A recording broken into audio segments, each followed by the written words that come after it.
So a little trick I like to do when I don't own a track saw or a table saw, and this works good with big sheets of plywood or finished cuts. You need to make them nice and pretty.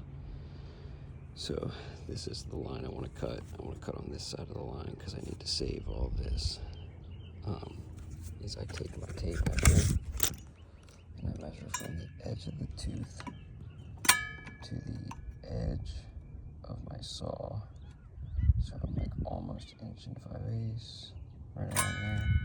And I'm gonna make a mark on my line from there, that edge that we want to keep.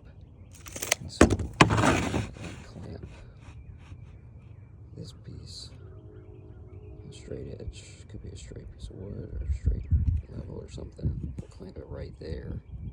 And then we're gonna just run the saw with this edge butted up against it, right down it.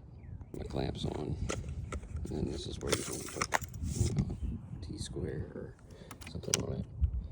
I just want to check that it's nice and straight. This is not for finished plywood, but you'll want to use the square for anything that's finished plywood.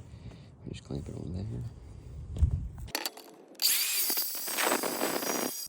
And that's how I make my nice straight cuts without a track saw or table saw.